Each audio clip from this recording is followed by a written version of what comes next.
आपका भी ये दिन आएगा, राइट? तो मैं अपने बारे में 2 मिनट बताना चाहूंगा। मेरा नाम इंद्रपाल सिंह है और मैं हरियाणा जगाधरी का रहने वाला हूं। आजकल मैं चंडीगढ़ जिलपुर में सेटल हूं।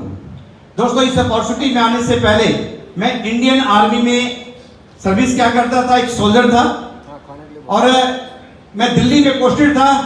एक दिन शाम का समय था और मैं अपनी ड्यूटी के बाद मार्केट में गया था और मार्केट में अचानक से एक देवदूत मुझे मिले।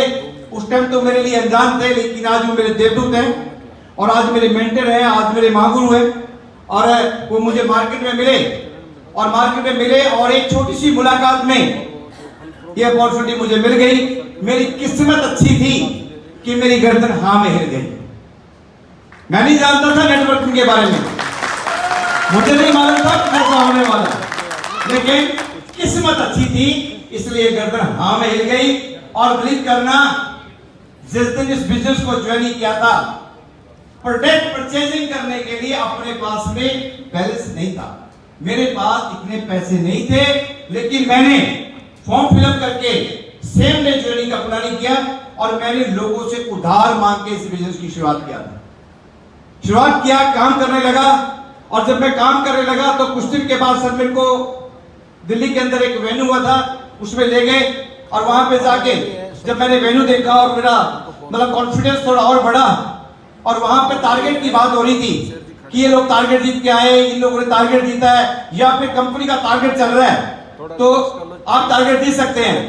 तो पहले ही संडे जब मेरी मुलाकात वहां पे दोबारा सर से हुई और सर ने मैंने सर से पूछा ये टारगेट क्या है, तो सर ने मेरे को बताया ये टारगेट है।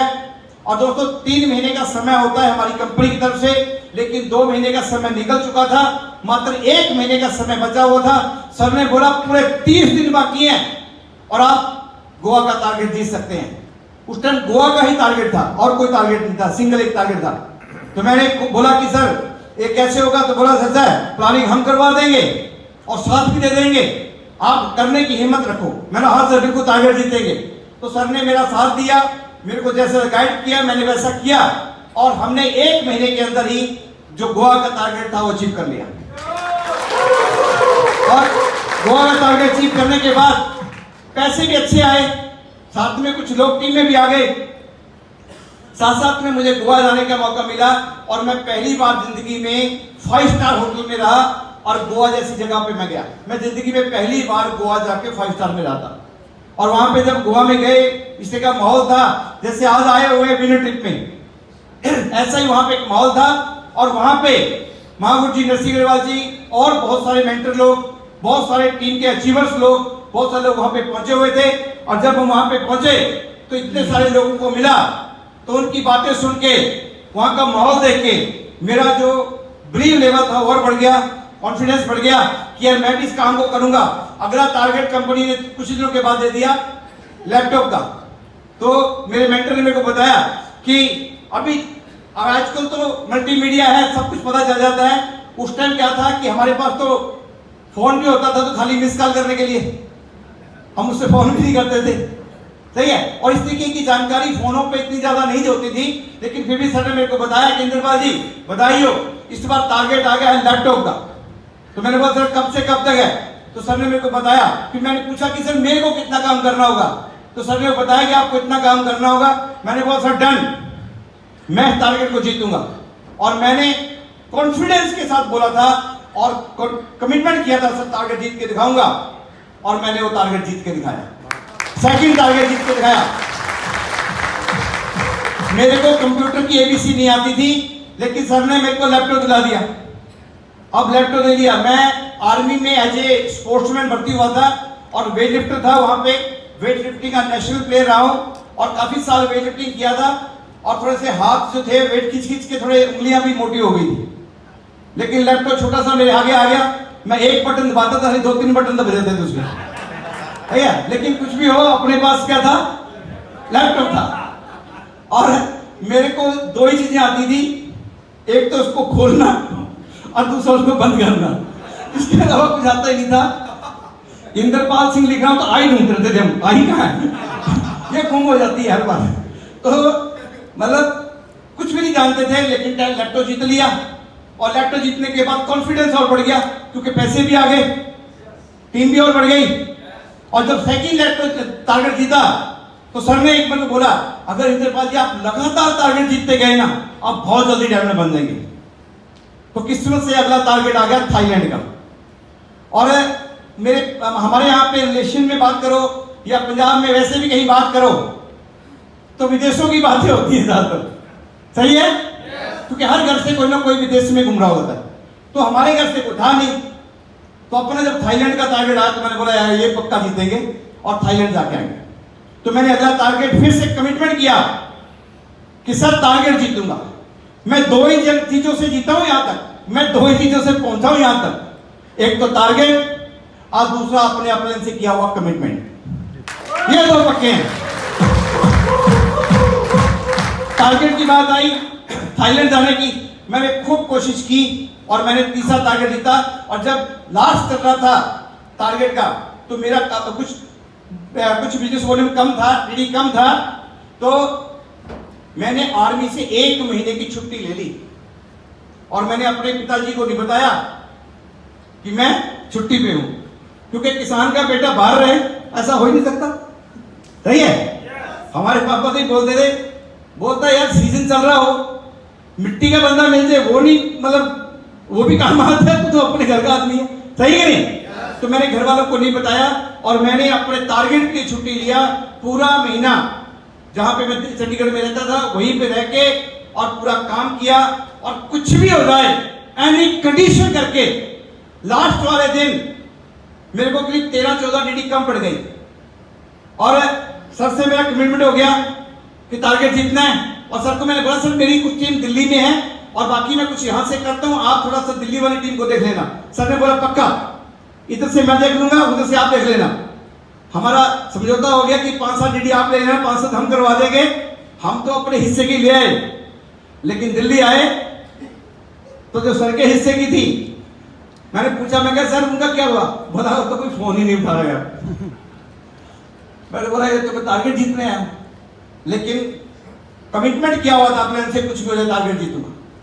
और उस दिन जिस दिन टारगेट की क्लोजिंग थी, मैं सुबह दिल्ली पहुंच गया था और सर के पास पहुंचा तो सर के पेरेंट्स आए हुए थे जोधपुर से और उन लोगों ने, सब लोगों ने विद फैमिली प्लानिंग किया हुआ था वैष्णो माता के यहाँ पे जाने का और टिकट बनी हुई थी, शाम की ट्रेन थी।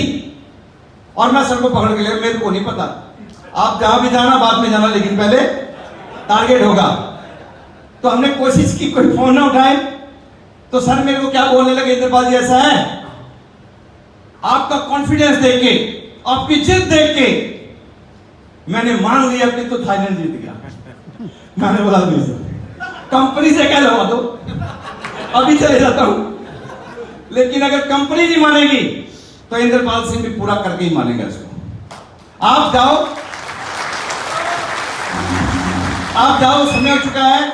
लेकिन सरकार मन नहीं कर रहा था मेरे को छोड़ के जाने का, क्योंकि मैं जिद ठान के बैठा था और कुछ कम रह गया था और मेरे साथ वाले टोटली आर्मी वाले थे, तो उनका आर्मी से ब्रेक हो तो वो मेरा फोन पिक करें और मेरे साथ बात करें, ऐसे नो।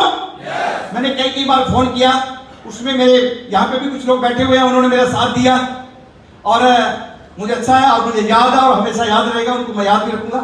और उनका साथ दिया। सर तो चले गए क्योंकि ट्रेन का टाइम हो चुका था, लेकिन शाम को मैंने कंपनी का ऑफिस तब तक बंद नहीं होने दिया जब तक मेरा टारगेट नहीं होगा। मैं वहीं बैठ गया, मैंने लोगों को कॉल करके वहीं बुलाया कि तुम्हारी ज्वाइनिंग यहां पे हो गया। तो मैंने कंपनी के ऑफिस में बुला बुला के लोगों को ज्वाइनिंग की। इसका भी एक कारण था, क्योंकि अपने को रजिस्ट्रेशन करना नहीं आता था, इसलिए कंपनी के ऑफिस में बुलाया और टारगेट जीता। और टारगेट जीतने के बाद फिर अपने घर वापस लौटा, क्योंकि मैंने एक ही चीज देखी है, सर ने मेरे को बोला था कि हमेशा अपने सपनों के लिए जिद्दी बनो, और सर ने बार बार बोली थी, क्योंकि जिद्दी लोग इतिहास लिखते हैं। और दोस्तों, अगर हम छोटी छोटी चीजों के लिए, किसी को लड़ने के लिए, झगड़ा करने के लिए, रिश्तेदारियों में छोटी छोटी बातों में रूठने के लिए जिद कर सकते हैं, तो क्या हम अपने टारगेट पूरे करने के लिए जिद नहीं कर सकते? सर ने बोला जितनी लोग इतिहास लिखते हैं, तो मैंने बोला सर कोई क्या लिखेगा पता नहीं, लेकिन इंद्रपाल सिंह एक दिन इतिहास पक्का लिख के दिखाएगा। लोग मेरे जैसा बनना चाहेंगे, मैं सब बन के दिखाऊंगा। तो वो टारगेट जीतने का सिलसिला फिर स्टार्ट हुआ, बहुत बार टारगेट जीता, और जीते जीते हम डायमंड भी बने, डबल डायमंड भी बने, ट्रिपल डायमंड भी बने, और आज मैं आप लोगों के सामने वीनस बन के खड़ा हूं, और इसी साल कंफर्म मरकरी बन के दिखाऊंगा दोस्तों, मरकरी बन के दिखाऊंगा।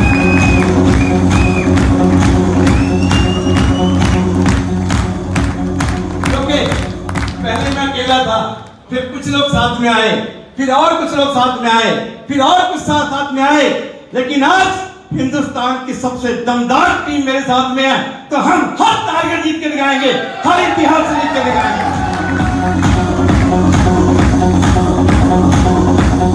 Thank you.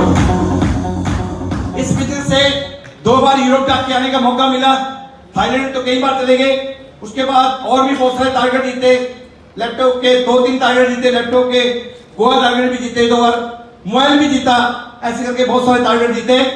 और अभी इस बिजनेस से मैंने सुना था जब मैं आया था कि इस बिजनेस में हफ्ते का 2 लाख कमा सकते हैं।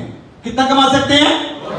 2 लाख कमा सकते हैं। उस टाइम हमारी जो सैलरी थी खींच खाच के 22,000 रुपए थी, और किसी को बोल दिया जाए 2 लाख हफ्ता कमाएंगे तो उसके लिए बहुत बड़ी बात थी, यस या नो? लेकिन मैं उस टाइम सोचता था यार 2 लाख हफ्ते की बात करते हैं, 2 लाख महीना भी आ जाए तब भी जिंदगी बदल जाएगी, यस या नो? क्योंकि 22,000 वाले को अगर 2 लाख मिल जाए महीने का तो जिंदगी बढ़िया हो जाएगी, नहीं हो जाएगी? तो मैं बोलता था 2 लाख महीना भी आ जाएगा तो बढ़िया है। लेकिन दोस्तों जो मेरे मेंटर ने मुझे बोला था, जो मेरे को मतलब क्या बोलते हैं, जो मेरे को ड्रीम दिखाए थे, वो इस बिजनेस से पूरे हुए। मैंने इस बिजनेस से हफ्ते का 1 लाख भी कमाया, 1.5 लाख भी कमाया, 2.25 लाख भी कमाया, 2 लाख भी कमाया, 2.25 लाख भी कमाया, 2.5 लाख भी कमाया, और 2,81,190 रुपए भी एक हफ्ते का कमा के दिखाया।